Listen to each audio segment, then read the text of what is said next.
Ladies and gentlemen, today be listening to none other than this is the bad A's black soldiers that terrify white America.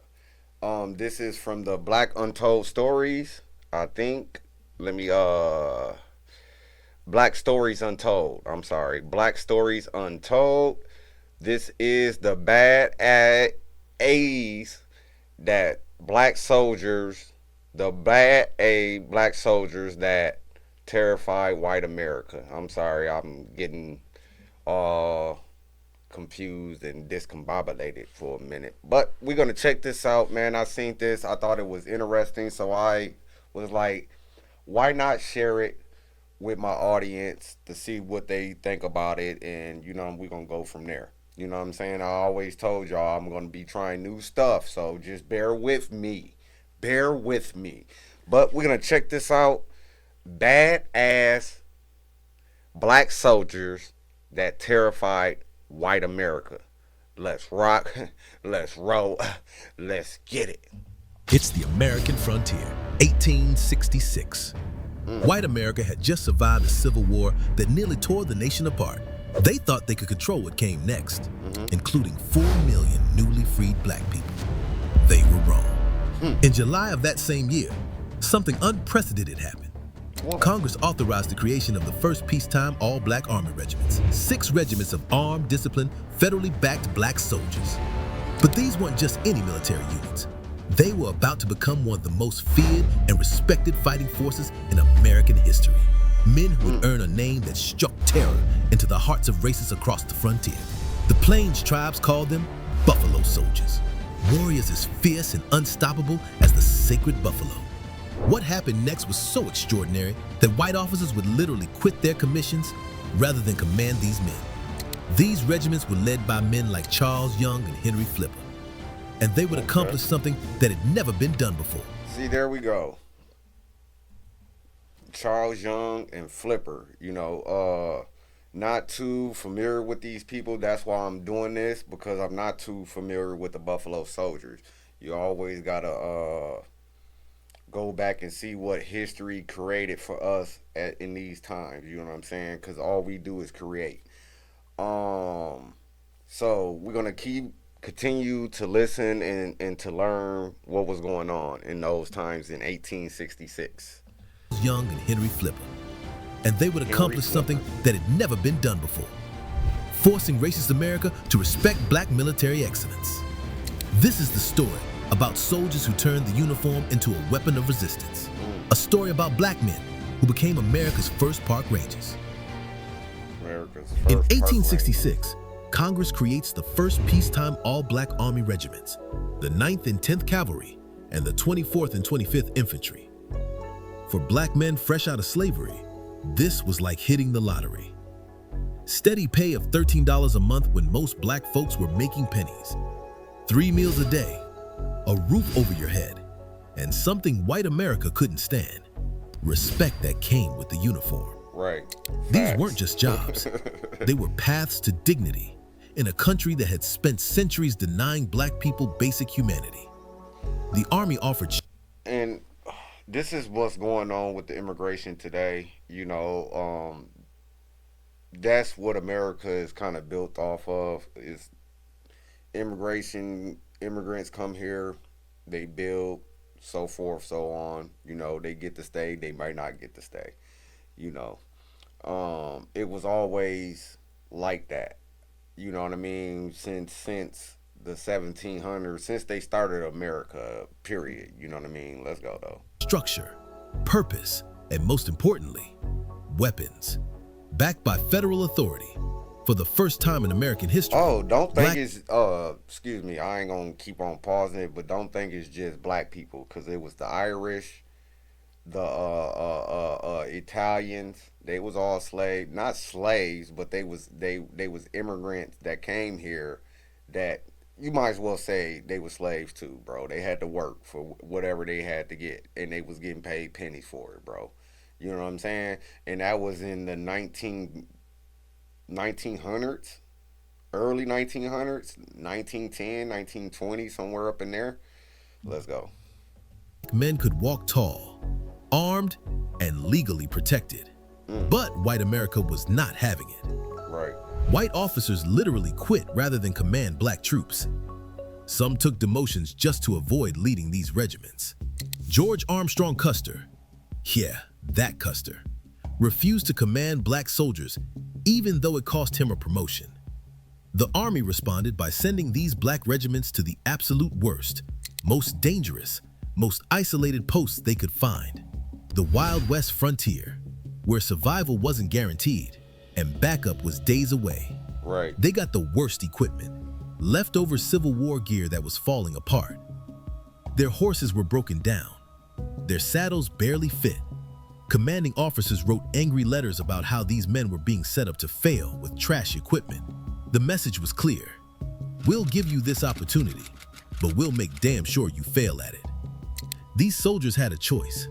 Prove the racist. Make sure they fail at it, and then what? Y'all lose the war. It's just mind-boggling.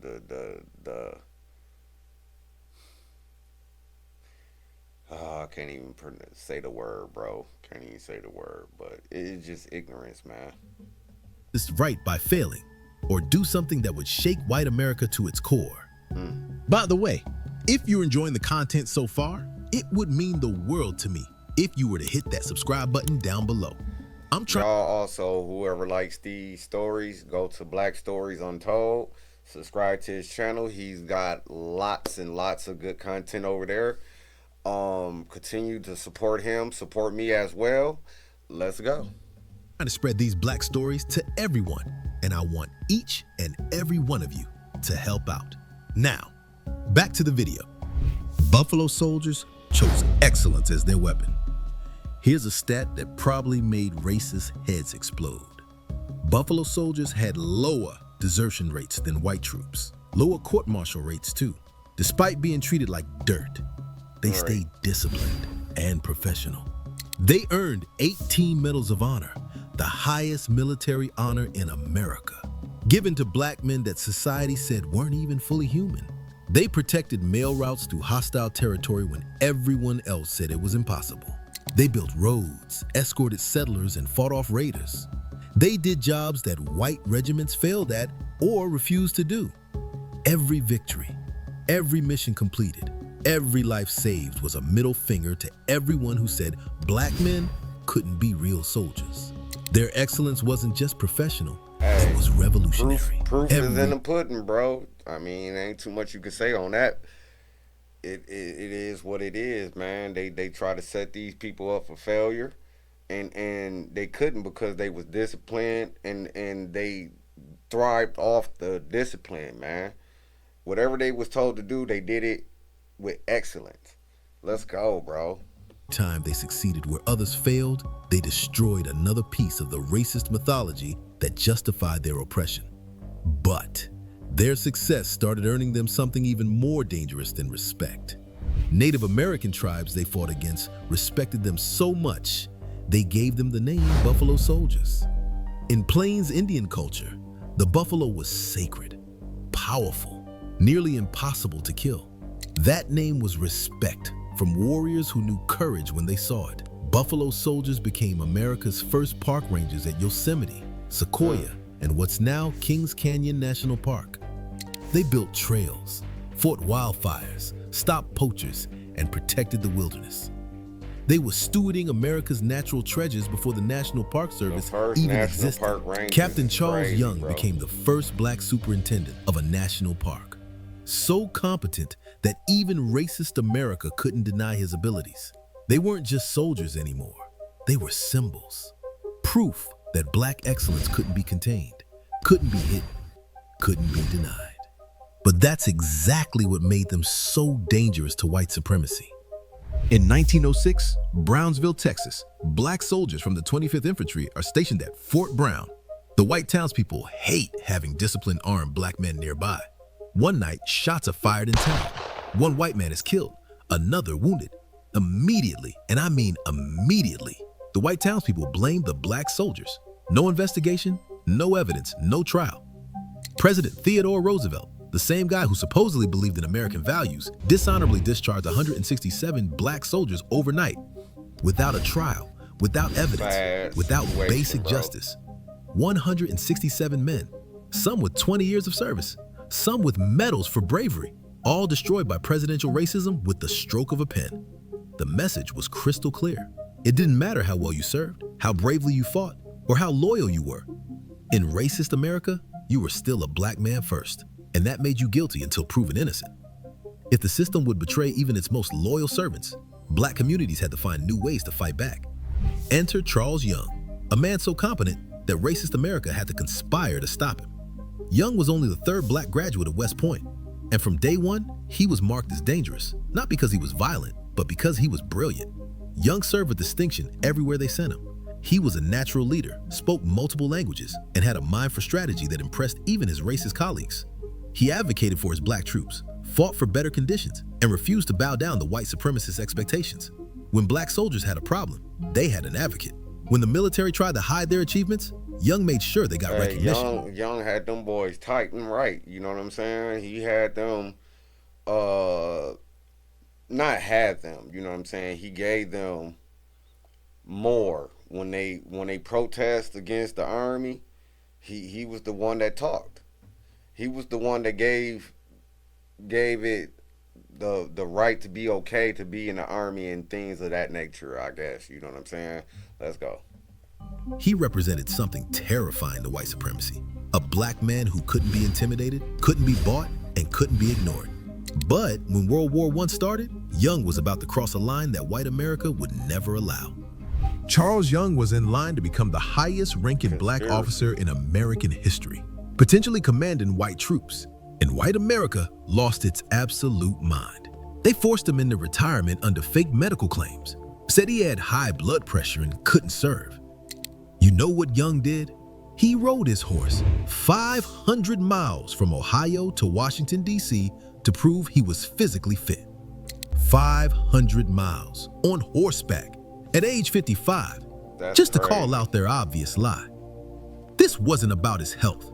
This was about making sure no black man ever got too much power in the American military. Young had become too competent, too respected, too dangerous to white supremacy. They would rather weaken their own military than let a black man command white soldiers. Young's dramatic protest became something bigger than one man's career. Young's 500-mile horseback ride became a symbol of resistance that echoed across black America. The black press covered it extensively. The NAACP rallied support. Black communities across the country saw what was happening. If they could do this to Charles Young, a West Point graduate with an impeccable record, they could do it to anyone. Wow. Buffalo soldiers weren't just individual soldiers anymore. They had become symbols of black pride and possibility. When they rode into a town, black folks saw what they could become: disciplined, respected, armed, and unafraid. And white racists saw their worst nightmare: black men with power who couldn't be lynched or intimidated. There are records of black communities writing to the War Department, begging for Buffalo soldiers to be stationed nearby, because they knew these men would protect them when no one else would. But the military had other plans for these soldiers, plans that would test their moral compass. The same government that betrayed Buffalo soldiers at home sent them to enforce American imperialism abroad. In the Philippines, they fought to suppress Filipino independence fighters. Against native tribes, they enforced the government's westward expansion that displaced indigenous peoples from their ancestral lands. Buffalo soldiers found themselves in the impossible position of oppressing other oppressed peoples. It's a harsh reality of how systems of power work. They'll use one marginalized group to control another. Yep. These men, who knew oppression intimately, were being used as tools of someone else's oppression. But here's what's remarkable. Some Buffalo soldiers recognized this contradiction. In the Philippines, more black soldiers deserted to join Filipino rebels than from any other American units. They understood oppression when they saw it, because all lived it every day. Even when used as tools of empire, some chose resistance over complicity.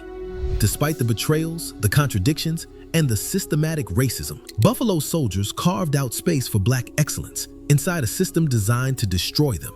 Every promotion, every medal, Every act of courage was a crack in the wall of white supremacy. They proved that excellence could be a form of resistance. They showed that dignity couldn't be taken away, only given up. They demonstrated that armed, disciplined black men were not a threat to democracy, not were democracy's greatest defenders. These men didn't just wear the uniform. They redefined what it meant to be an American soldier. They served a country that hated them and fought enemies foreign and domestic, including the racism within their own ranks. Their legacy became proof that black Americans could serve with distinction while fighting the very system that oppressed them. The Buffalo Soldiers fought every enemy America sent them against, and the enemy America refused to admit existed: racism itself. They scared racist America because they showed what black people could accomplish when given half a chance. Armed, disciplined, unbreakable, and proud. Their service laid the groundwork for military integration, civil rights progress, and every black person who would wear the uniform after them. They proved that black excellence couldn't be denied, no matter how hard white supremacy tried to suppress it. So the next time someone tries to tell you that black people didn't contribute to American history, remind them about the Buffalo Soldiers, men who turned oppression into opportunity, uniforms into weapons of resistance, and fear into respect. They were badass black soldiers who terrified white America by refusing to be anything less than excellent. And in doing so, they changed what it meant to be both black and American forever. So that was the badass black soldiers that terrified white America.